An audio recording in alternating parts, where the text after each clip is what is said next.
Je pense qu'à la lumière de tout ce que vous avez entendu et tout ce que vous avez vu depuis le début de cet enseignement sur le rouleau de cuivre, le troisième temple et l'esplanade du temple à Jérusalem, vous êtes comme moi convaincus que nous vivons des temps vraiment particuliers.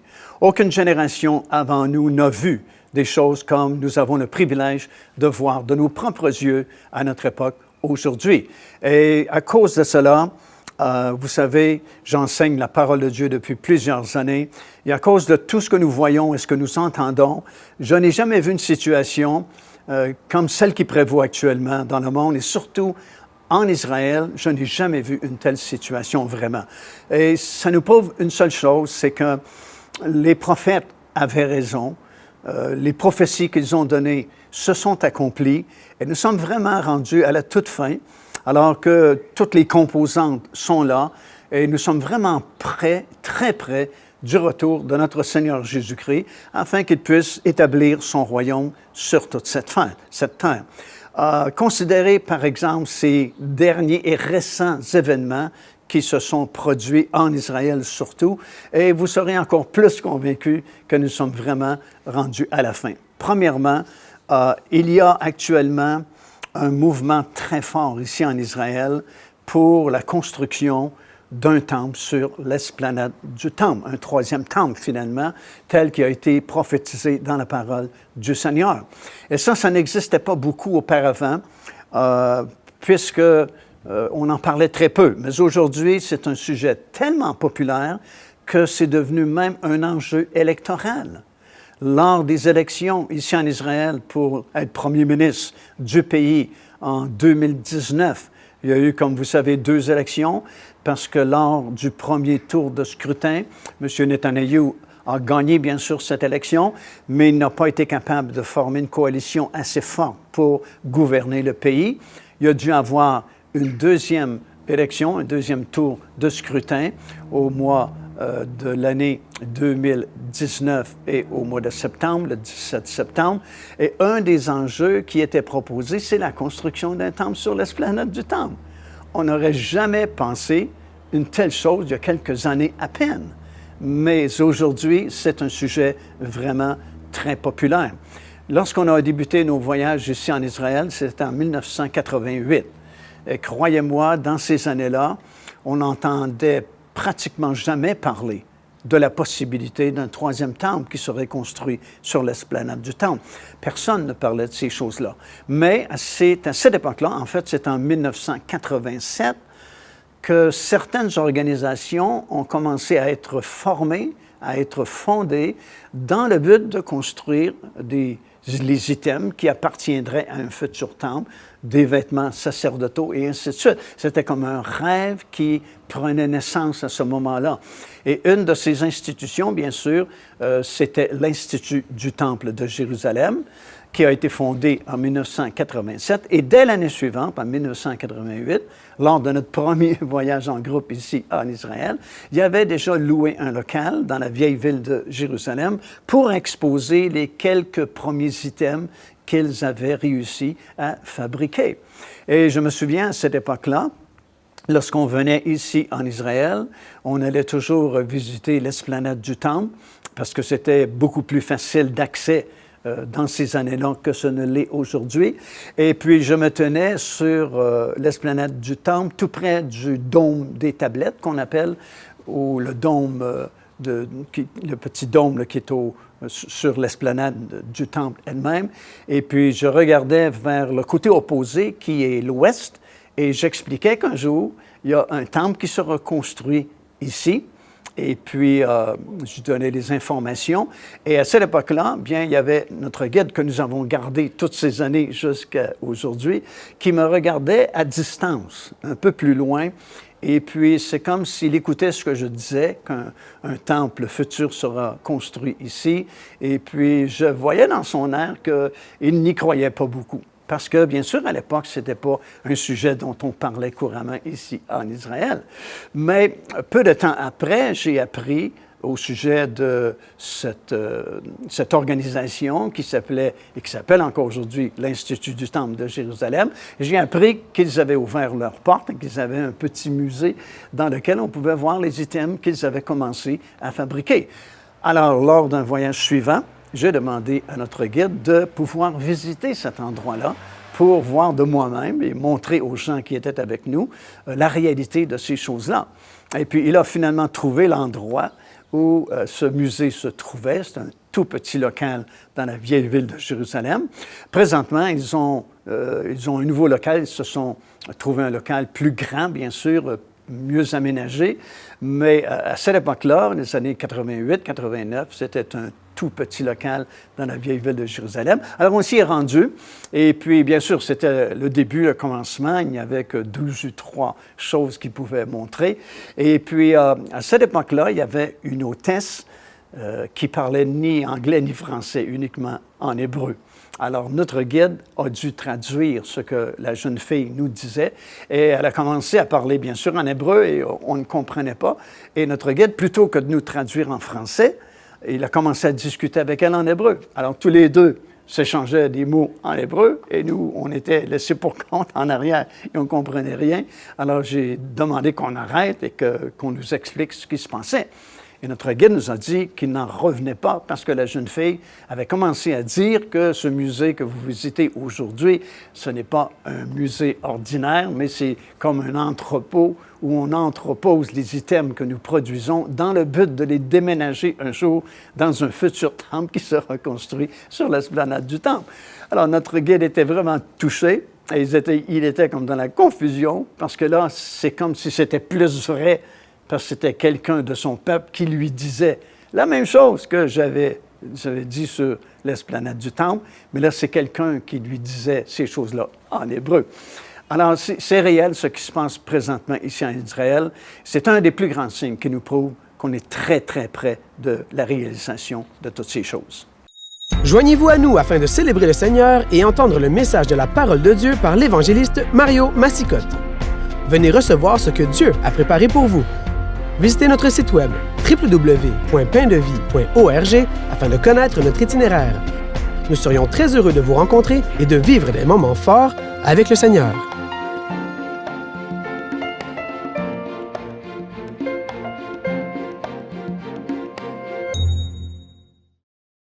Bien sûr, depuis cette époque-là, plusieurs années se sont écoulées et aujourd'hui, l'Institut du Temple, ils ont absolument tout fabriqué, ce qui devait être fabriqué. Ils ont tous les items, tous les objets nécessaires. Ils ont même fabriqué les vêtements des sacrificateurs.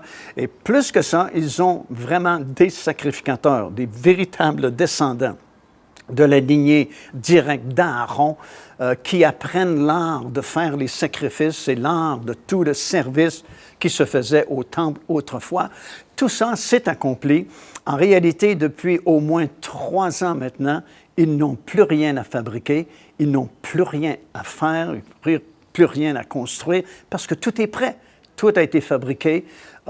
Ils savent, comme j'ai mentionné, qui est vraiment de la lignée d'Aaron pour devenir des Kohanim, puisqu'on a fait il y a plusieurs années déjà une découverte scientifique vraiment très intéressante. En effet, on a découvert que tous les véritables descendants d'Aaron ont quelque chose de différent sur le chromosome Y de tous les autres êtres humains sur la planète, incluant les autres Juifs qui ne sont pas de la lignée d'Aaron.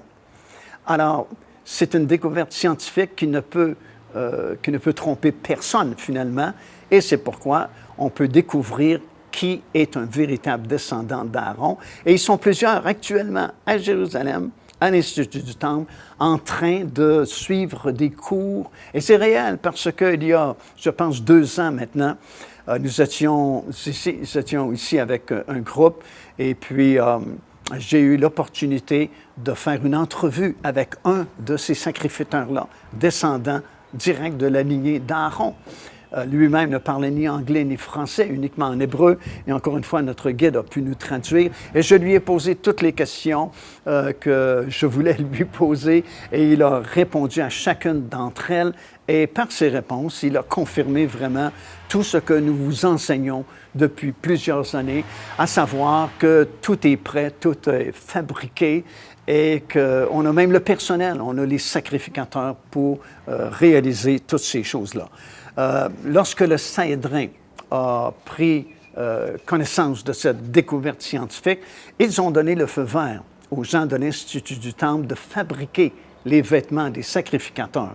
Jusqu'à ce moment-là, il n'y avait qu'un modèle qui avait été conçu et qui était placé sur un mannequin dans le musée de l'Institut du Temple et on n'avait pas fait d'autres copies attendant d'avoir plus d'informations, plus de renseignements concernant la lignée des sacrificateurs.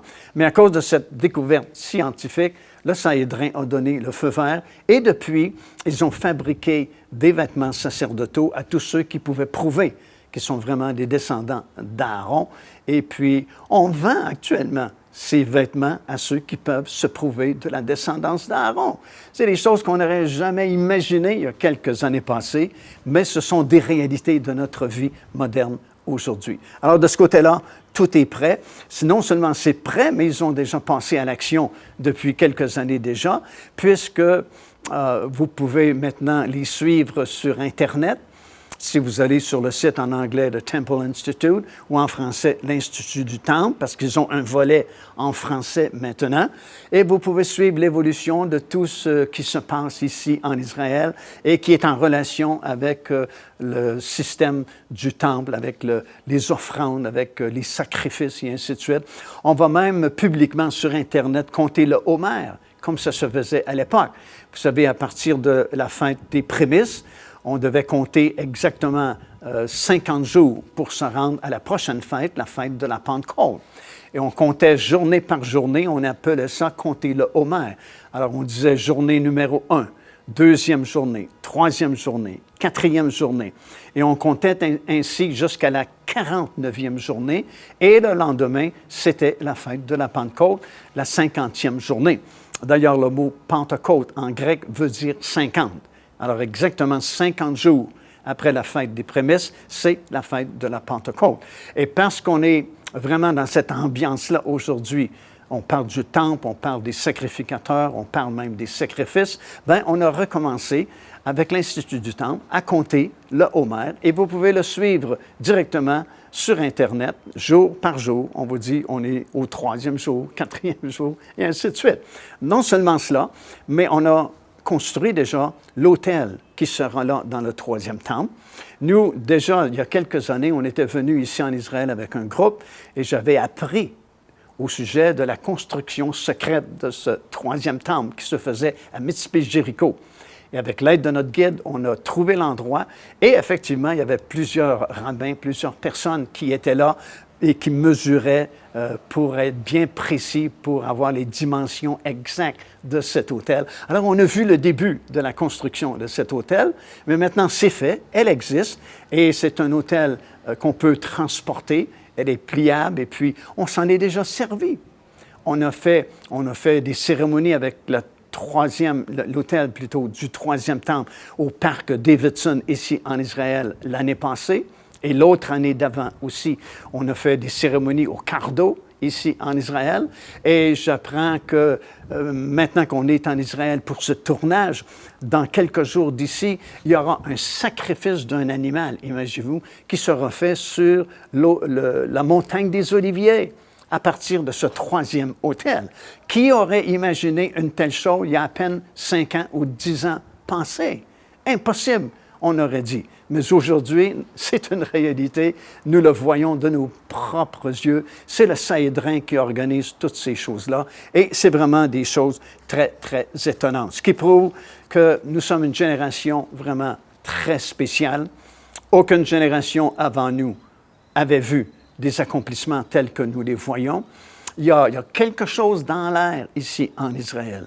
Il y a comme une pression que nous ressentons pour que ces choses puissent se produire et s'accomplir.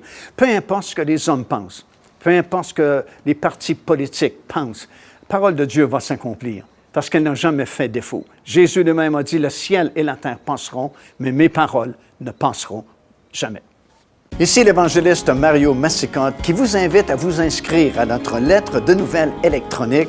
Et pour ce faire, il suffit de visiter notre site web au www.paindevie.org et tout en haut à la droite de votre écran, vous allez voir cet onglet sur lequel vous cliquez et vous vous inscrivez tout simplement. Ça vous permettra de recevoir des nouvelles du ministère de Pain de Vie et en même temps recevoir le bon enseignement de la parole de Dieu. Faites-le donc aujourd'hui même.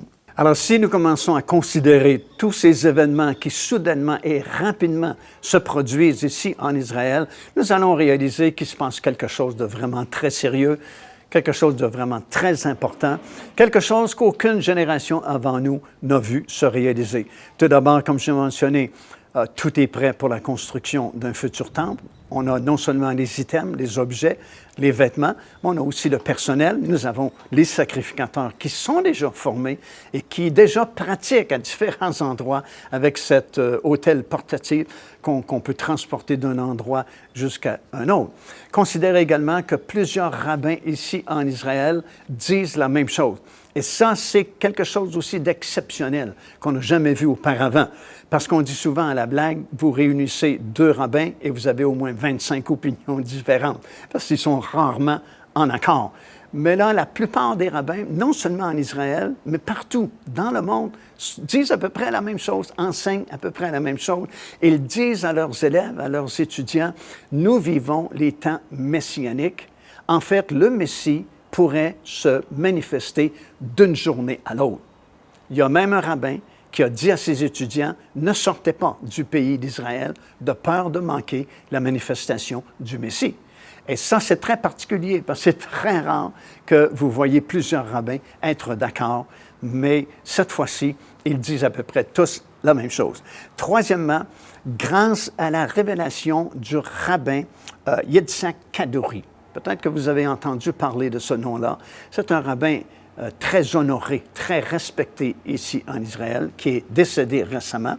Il y a présentement un réveil parmi les Juifs orthodoxes ici dans le pays. Et ça, c'est vraiment un miracle parce que vous n'auriez jamais pu vraiment témoigner à l'aise à un de ces personnes-là auparavant. Mais là, comme un mini-réveil qui est en train de prendre de l'ampleur parmi ces Juifs orthodoxes à cause, justement, de la révélation du rabbin Kaduri. Ce qu'il avait dit, c'est, avant sa mort, en fait, c'est en 2005, le rabbin Kaduri avait écrit le nom du Messie sur un bout de papier parce qu'il avait eu cette révélation.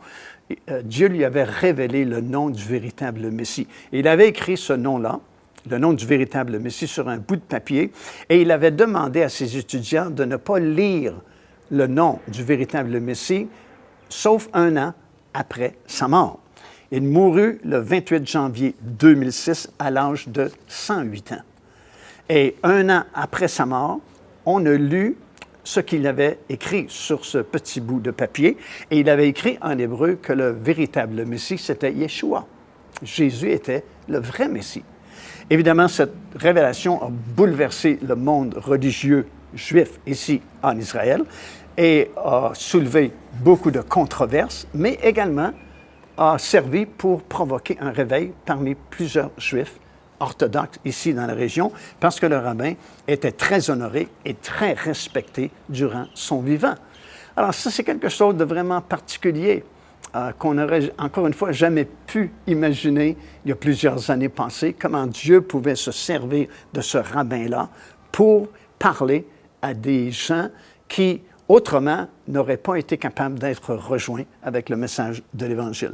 4e événement qui se produit à notre époque, c'est que le 6 décembre de l'année 2017, le président américain, M. Donald Trump, a déclaré Jérusalem comme capitale officielle du pays d'Israël et en 2018, il a déménagé l'ambassade américaine de Tel Aviv jusqu'à Jérusalem, ici. Cette décision fut très importante puisqu'elle donne une grande assurance à Israël dans toute la controverse qui se déroule ici au Moyen-Orient. Et en plus de cela, le premier ministre à l'époque, bien sûr, c'était M. Netanyahu. À la suite de cette déclaration, il a déclaré « Le mont du Temple est présentement entre nos mains ». Alors, c'était vraiment une déclaration très importante. Cinquièmement, il a fait aussi une autre déclaration déclarant que les hauteurs du Golan appartenaient bien à Israël et en récompense, le premier ministre israélien on a donné le nom d'une nouvelle ville dans ce territoire des hauteurs du Golan à M. Trump. On sait que ce territoire est hautement contesté par la Syrie et cette déclaration de M. Trump, encore une fois, donne de l'assurance à Israël. Sixièmement, le Sanhédrin, et dont le porte-parole est M. Hillel Wiz, a demandé au maire de Jérusalem un permis pour construire un futur temple. Ça vous donne une idée comment c'est proche. Ils ont fait imprimer le demi-shekel qu'on donnait autrefois comme une taxe pour le temple. Bien, ça existe à nouveau aujourd'hui. Et ils ont fait imprimer sur le demi-shekel le profil de M. Trump et le profil de Cyrus.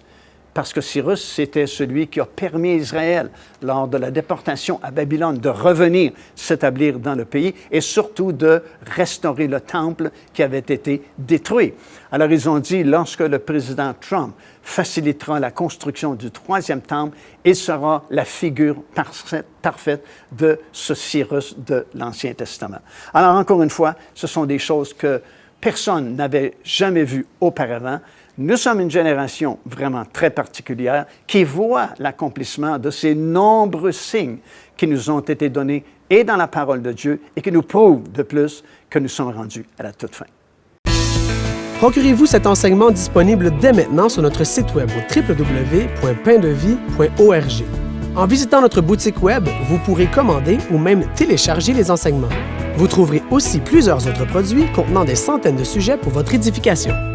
Alors, c'est toute une liste de nombreux événements qui se produisent actuellement en Israël et à l'extérieur d'Israël que personne n'a vu auparavant. Aucune autre génération, sauf la nôtre, a vu de choses semblables, d'événements semblables se produire à leur époque. Alors, il y a quelque chose qui nous dit « Wow, ces événements-là ne se produisent pas au hasard ou accidentellement. C'est vraiment une accélération d'accomplissement des signes prophétiques pour tenter de nous sensibiliser, de nous réveiller au fait que, wow, il y a des choses qui se produisent et qui nous prouvent que ça va changer radicalement, très rapidement. Septième événement que nous pouvons classifier comme un événement majeur également, c'est qu'actuellement, l'Institut du Temple et le Sanhédrin possèdent une génisse rousse qui serait qualifié pour être immolé en sacrifice pour la purification des sacrificateurs. Bon, on a déjà partagé avec vous au cours des enseignements précédents l'importance du sacrifice de la génisse rousse, qui est un des rares sacrifices d'un animal femelle. Tous les autres sacrifices étaient des sacrifices mâles, mais il y avait ce sacrifice particulier d'un animal femelle, une génisse rousse, qui était fait sur l'autel particulier, non pas l'autel qui était au tabernacle, au temple, mais un autel qui était situé dans le flanc de la montagne des Oliviers. Et c'est sur cet autel-là qu'on faisait le sacrifice de la génisse rousse.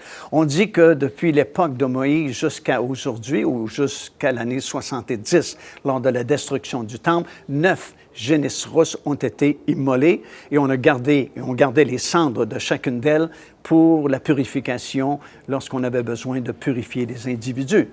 Alors, la prochaine serait la 10e et la dernière, celle qui serait immolée et dont les cendres serviraient pour la purification de ces prêtres-là, de ces sacrificateurs-là, qui présentement étudient et sont formés à l'Institut du Temple pour prendre le service lorsque le Temple sera construit.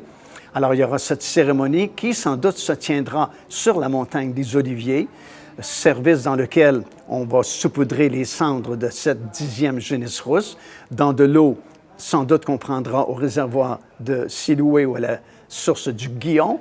Et symboliquement, les prêtres seront purifiés pour commencer le service dans ce nouveau temple à Jérusalem. Il y a plusieurs années, une première génisse rousse est née ici en Israël, dans un kibbutz ultra-religieux, le kibbutz de Kfar Sadim, tout près de Haïfa, au sud de Haïfa, ici en Israël. Et nous avons eu l'opportunité, à cette époque-là, il y a plusieurs années passées, d'être parmi les premiers, sinon les premiers, à pouvoir filmer cette génisse rousse qui était là, au Kfar Sadim. Et puis, elle avait été disqualifiée parce que certains poils blancs étaient apparus sur son corps. Et selon la coutume juive et la tradition juive, son corps doit être d'un roux uniforme. Mais aujourd'hui, l'Institut du Temple possède un ranch sur lequel ils font l'élevage de génisses rousses. Et actuellement, ils en ont qui sont cachères et qui sont prêtes à être immolées en sacrifice pour qu'on puisse obtenir les cendres pour servir à la purification.